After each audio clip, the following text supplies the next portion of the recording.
WhatsApp में कुछ ऐसे बाइट्स चल रहे हैं। हाथ मत करो। एक मिनट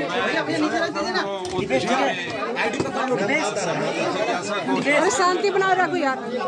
रूटीन बैठक चुनाव की तैयारी के संदर्भ में बैठक पिछले बार शैलजा जी आई थी, हम लोग रविंद्र चौबे जी के यहाँ मिलने गए थे, उनकी तबीयत पूछने के लिए गए थे और रविंद्र चौबे जी ने एक सुझाव दिया पिछले 5 साल पहले चुनाव के पहले हम लोग कुछ लोग साथ बैठा करते थे, स्ट्रेटेजी बनाया करते थे और स्ट्रेटेजी बना के फिर आगे क्या करना है उसको अपनी जमा पहनाते थे। तो रविंद्र चौबे जी की बात पे ही आज की बैठक रविंद्र चौबे जी के यहाँ होती थी।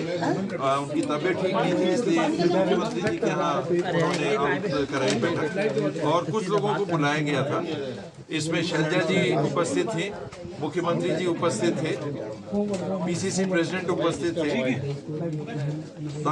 स्पीकर साहब उपस्थित थे, ताम्रध्वज साहू जी उपस्थित थे, मैं उपस्थित था, शिव डहरिया जी उपस्थित थे, चंदन यादव जी उपस्थित थे, हरियाणा के हमारे जो सचिव जी हैं वो उपस्थित थे, अकबर भाई उपस्थित थे। आज की बैठक में पाँव में तकलीफ होने के कारण रविंद्र चौबे जी नहीं आ पाए थे।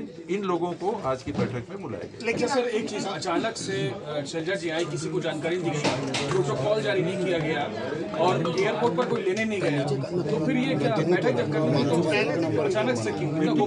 मीटिंग तो पहले से तय थी, जहाँ मेरे को जानकारी है क्योंकि मेरे सामने तय हुई थी बैठक।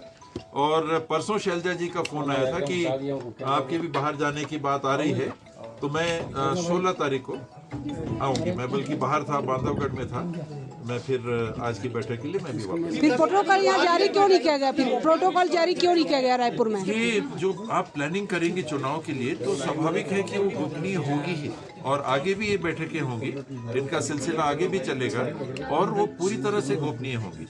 ये बैठकें अब चुनाव की स्ट्रेटेजी को लेके तो स्वाभाविक है कि इसको सार्वजनिक कयास ये सुनने को मिला कि मंत्रिमंडल में या फिर संगठन में कोई बड़ा फेरबदल तनिक भी मैं बताऊं और मैं गलत नहीं बोलता, अगर ऐसी बात होती तो क्या है, हो सकता है वगैरह मैं कुछ इस तरह से बोल देता। इसमें एक अक्षर भी इस संदर्भ में कोई चर्चा नहीं। कई मंत्री बैठक खत्म होने से पहले निकल गए। बैठक में नाराज है कुछ लोग। नहीं भूपेश भाई सारी चीजें हो गई हैं, बस बहुत जल्दी उसको चुनाव के संदर्भ में ये एकदम क्लियरली तय हुआ है कि आने वाले समय में हमको किस तरीके से काम करना, और आप देखेंगे कि अगले 2-3 हफ्ते के अंदर मुझे लगता है कि 15 जून के अंदर 5 संभागों में कार्यकर्ता सम्मेलन हो जाएगा।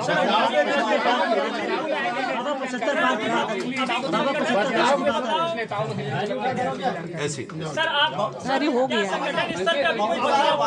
संगठन या सत्ता स्तर पर कोई बदलाव का सवाल विराम लग गया है। जितना समय बचा है इसमें जो कुछ किया है इसको संकलित करना और जो करना बाकी है अधिक से अधिक उसको करने का प्रयास करना, कहाँ पर क्या बॉटलनेक्स हैं उसको देखना, ये सारी बातें होंगी। अब आप देखेंगे कि ये बैठकें और ज्यादा होंगी, शैलजा जी का आना और ज्यादा। बाबा साहब, कर्नाटक में जो हुआ है 2-2 चेहरे हो गए, एक सिद्धरामैया उनको लेकर भी चर्चा दिल्ली आने से मना कर दिया, बोले जो छत्तीसगढ़ में हुआ, जो राजस्थान में हुआ उसको पहले सुलझा दीजिए, मैं वैसा नहीं बनना चाहता। इसको लेकर भी यहाँ कुछ चर्चा। यहाँ का तो कोई कर्नाटक का चर्चा करने का उचित नहीं है। बैठक कर्नाटक से चालू हुई, जहाँ शैलजा जी ने भी और हम सब ने एक दूसरे को बधाई दी, और कांग्रेस के लिए और कांग्रेस के कार्यकर्ताओं के मनोबल को बनाने के लिए कर्नाटक के चुनाव के परिणाम अहम साबित। दो से ज्यादा भी चेहरे हो सकते हैं, हम तो 2 ही की बात कर रहे हैं। जब सीनियर मोस्ट लेवल पे चर्चा होती है तो मैंने ये 2 से ज्यादा नाम सुने। तो छत्तीसगढ़ में विराम लग गया बाबा की अभी भी है संभावना? 2.5 साल तो बचा नहीं। लेकिन कर्नाटक में 2.5 साल के बाद सर स्पेकुलेशन, इसमें भी सितारे मेरे ख्याल से शिव कुमार जी ने भी इस बात को कहा और लोगों ने भी कहा कि 2.5 साल वाली बात कहीं किसी ने कही नहीं है। सर आप इस बात से कितने सहमत है कि पीसीसी में कोई बदलाव होना चाहिए, नहीं होना चाहिए? काम हम अच्छा कर रहे हैं तो बदलाव क्यों?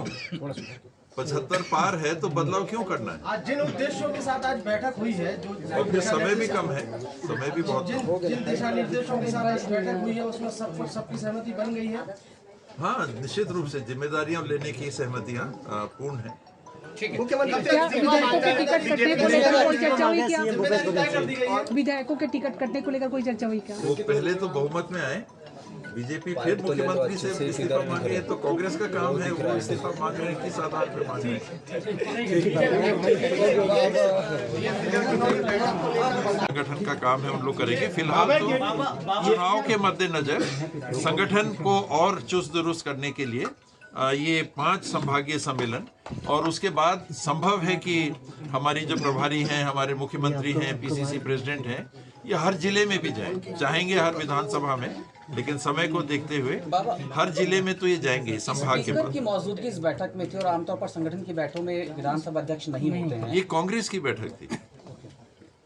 कर्नाटक को लेकर चर्चा हुई क्या? कर्नाटक को लेकर क्योंकि अगर ईडी की कार्रवाई के चलते कोई बड़ा पॉलिटिकल पे कानूनी कार्रवाई होती है तो उसके लिए क्या पूर्व निर्धारित नाम तय कर रहे हैं? ऐसा भी नहीं, ऐसी कोई चर्चा नहीं हुई। ईडी के बारे में जरूर चर्चा हुई, और ये सारी खुले तौर पे चर्चा हुई कि उसका किस तरह से मिसयूज किया जा रहा है, किस तरह से मारपीट करके लोगों को अलग कमरे में बैठा के किसी और के साथ मारपीट करके फिर ये कहा जा रहा है कि देखो वहाँ ये हो रहा है, तुम भी कुछ बोलो नहीं तो तुम्हारे साथ भी ऐसे ही कुछ होगा। इन परिस्थितियों में एक मिनट रुकिए सर, आप कह रहे हैं कांग्रेस की बैठक थी, लेकिन कांग्रेस को तो इस बैठक की जानकारी ही नहीं है सर, पीसीसी को। नहीं, पीसीसी प्रेसिडेंट स्वयं उपस्थित थे। एक क्या आप कहिएगा कि चुन के एक सीनियर्स को कुछ सीनियर्स को बुलाया गया था और उनके माध्यम से उनके सामने कुछ बातों को रखा गया, और मैं समझता हूं कि आप लोग भी मानेंगे कि जो उपस्थित थे वो सीनियर्स कांग्रेस में गिने जाते हैं। कुमारी शैलजा की प्रोटोकॉल क्यों सार्वजनिक नहीं किया गया? लगाए जा रहे थे कि बदलाव होगा कर्नाटक चुनाव के बाद, संगठन में और सत्ता में भी बदलाव हो सकता है, तो आज बदलाव को लेकर कौन सी बड़ी जानकारी दी गई है? कोई चर्चा नहीं, काम की चर्चा हुई केवल कि आगे हमको अब आचार संहिता लगने में करीब 4 महीने ही बचे हैं। मई महीना को अगर आप छोड़ देंगे तो जून, जुलाई, अगस्त, सितंबर 4 महीने बचते हैं, और उसके बाद अक्टूबर के पहले या दूसरे हफ्ता में आचार संहिता लग जाएगी।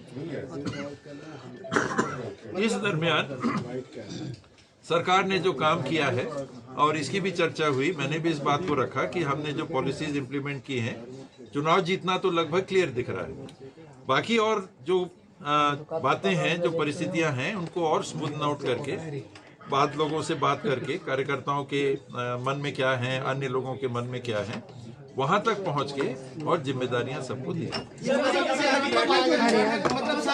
कई मंत्री बैठक खत्म होने से पहले निकल गए। बैठक में नाराज है कुछ लोग। नहीं, भूपेश भाई के साथ जब हम लोग भोजन के लिए गए तो अमृता साहू जी केवल बाहर गए, उनको कहीं पर कार्यक्रम पे जाना था और कोई बाहर नहीं गया।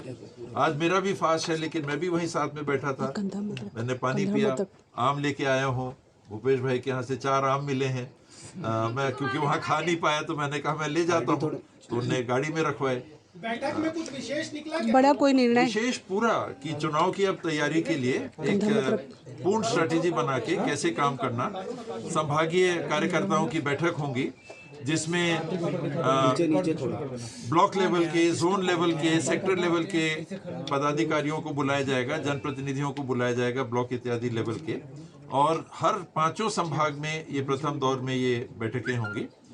द्वितीय दौर में इसके बाद में सभी प्रभारी मंत्रियों के लिए इस बात की चर्चा हुई कि अनिवार्य रूप से हर महीने एक बैठक उनको अपने प्रभार के जिलों में लेनी ही है, और कार्यकर्ताओं से भी मिलना, और उसके बाद अगले दिन बैठक लेना।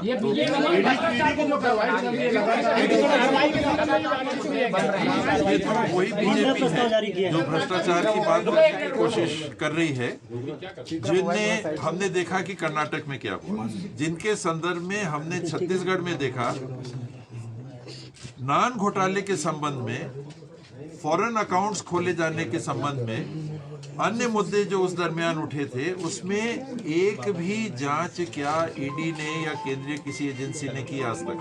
एक भी जांच, जो कि मामले पड़े हुए थे। अपितु प्रयास उनके तरफ से, भाजपा की तरफ से यही रहा कि सरकार ने अपनी तरफ से जब स्पेशल टास्क फोर्स अपॉइंट किया तो कोर्ट में जाके उसको भी स्टे ले लिया। आप लोग भी सब जानते हैं कि जो तत्समय नेता प्रतिपक्ष थे, उन्होंने कोर्ट में जाके याचिका लगाई और जांच को बाधित किया। उन्होंने बाधित किया हाई कोर्ट से उस प्रकार का।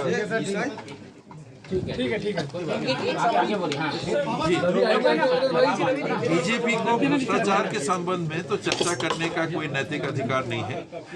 हाँ, बात इस बात की आती है कि ईडी का जो उपयोग हो रहा है, जो दुरुपयोग हो रहा है, इसके संदर्भ में जरूर आपस में हम लोग चर्चा करते हैं। भाजपा यह भी कह रहे हैं कि हम उनके सामने सही बातें रखेंगे कि ईडी क्या कर रही है। आप देखिए, लोगों पे दबाव बना रही है, उनके साथ मारपीट कर रही है, उनसे दबाव में हस्ताक्षर करवा रही है इत्यादि। ये जो काम वो कर रहे हैं, सभाएं तो संगठन का है, संगठन का काम है। उन लोग